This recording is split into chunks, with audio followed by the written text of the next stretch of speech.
કેશોદના શેરગઢ ગામના વતની સુબેદાર બાબરિયા સમજુભાઈ હમીરભાઈ ભારતીય સેનામાં છેલ્લા 28 વર્ષ સુધી વિવિધ રાજ્યોમાં ઉત્કૃષ્ટ ફરજ બજાવી મા ભૂમિની રક્ષા કરી નિવૃત્ત થતા પરત માદરે વતન આવતા કેશોદ રેલવે સ્ટેશન પર શેરગઢ ગામના લોકોએ ગૌરવભેર સ્વાગત કર્યું હતું। કેશોદ રેલવે સ્ટેશનથી શેરગઢ ગામ સુધી ડીજેના તાલે ખુલ્લી જીપમાં સુબેદાર સમજુભાઈ હમીરભાઈ બાબરિયાનું માદરે વતનમાં રાષ્ટ્રભક્તિ ભર્યા વાતાવરણમાં સ્વાગત કરવામાં આવ્યું હતું।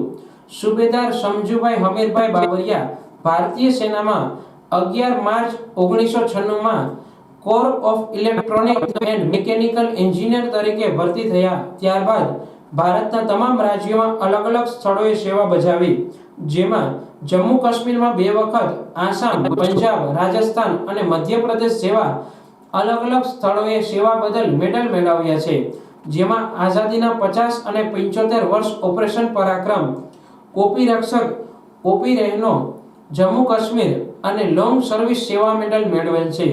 સન 2008માં ઓટોમોબાઈલ એન્જિનિયરિંગમાં માસ્ટર ડિગ્રી મેળવી ત્યારબાદ 2015માં મહામહિમ રાષ્ટ્રપતિ શ્રી રામનાથ કોવિંદ દ્વારા જુનિયર કમિશનર ઓફિસર તરીકે નિયુક્ત થઈ અને ઓગસ્ટ 2020માં સેનામાં સુબેદાર તરીકે નિયુક્તિ થઈ હતી। ભારતીય સેનામાં 28 વર્ષ સેવા દરમિયાન अनेक मेडलों मेळव्या छे। जय हिंद। मैं सूबेदार बाबरिया समजूभाई हमीरभाई आज 28 साल सेना के अंदर सर्विस पूरी करके अपने गांव शेरगढ़ लौटा हूं। इस अवसर पर मैं भारतीय सेना और core of electronic and mechanical engineer का तहे दिल से शुक्रिया अदा करना चाहता हूं, जिन्होंने मुझे 28 साल गौरवपूर्ण सेवा करने का अवसर प्रदान किया और जो सेना ने मुझे इज्जत, रुतबा और मोहब्बत, प्यार मोहब्बत दिया है, उसका मैं सदैव आभारी रहूँगा। आज के दिन इलेक्ट्रॉनिक मीडिया के माध्यम से मैं देश के उन तमाम युवाओं को भी आग्रह करता हूँ जो सेना में अपना भविष्य और अपना सपना लेकर आते हैं, उनको सुधारने का बहुत ही सुनहरा मौका भारतीय सेना दे रही है। आज के दिन इस रिटायरमेंट के दिन मैं अपने पूरे ज्ञाति बंधु, अपनी माताओं बहनों का भी शुक्रिया और अभिवादन करता हूं, जिन्होंने मुझे इस रिटायरमेंट के दिन इतनी बड़ी संख्या में आके रेलवे स्टेशन पे केशोद, जूनागढ़ सभी भाइयों ने मुझे जो सम्मान, प्यार, इज्जत दिया, उनका भी मैं शुक्रिया अभिवादन करता हूं। जय हिंद, जय भारत। શેરગઢ ગામમાં સ્વાગત થતા ગામવાસીઓની છાતી ગદગદ ફૂલી હતી અને ફૂલહાર પહેરાવી લાગણીસભર વાતાવરણમાં સ્વાગત કરવામાં આવ્યું હતું।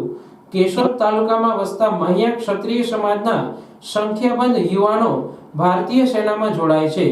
મા ભૂમિની રક્ષા કાજે ઉત્કૃષ્ટ કામગીરી કરી મહિયા ક્ષત્રિય સમાજ ઉપરાંત કેશોદ તાલુકાને પણ ગૌરવ અપાવે છે। ભવ્ય સ્વાગત થતા રાષ્ટ્રપ્રેમનું વાતાવરણ સર્જાયું હતું। आज रोज 11 एप्रिल 2024 रोज हूँ सेना अंदर 28 वर्ष कम्प्लीट करी અને રિટાયર થયો, તો એ માટે ભગાવાલા અને બધા પરિવારોનો ખૂબ ખૂબ અભિવાદન કરું છું। અને 28 વર્ષ અલગ અલગ ક્ષેત્રમાં બધા ભારતના હરેક રાજ્યમાં નોકરી કરી અને મારી સેવા પૂર્ણ કરી છે। એ બાબતે મેં બહુ ખુશ છું। અને આજે હું ભારતના તમામ બધા વીર શહીદોને પણ યાદ કરું છું કે જે પોતે ઘર वापस लौट नहीं पाए। मैं परमात्मा से तहे दिल से शुक्रिया अदा करता हूँ कि उन्होंने मुझे बहुत अच्छे से और हंसी खुशी वापस सही सलामत भेजा।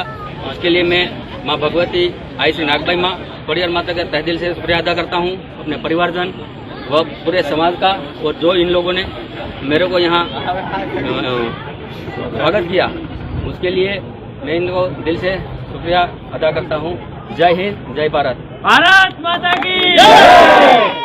भारत माता की जय।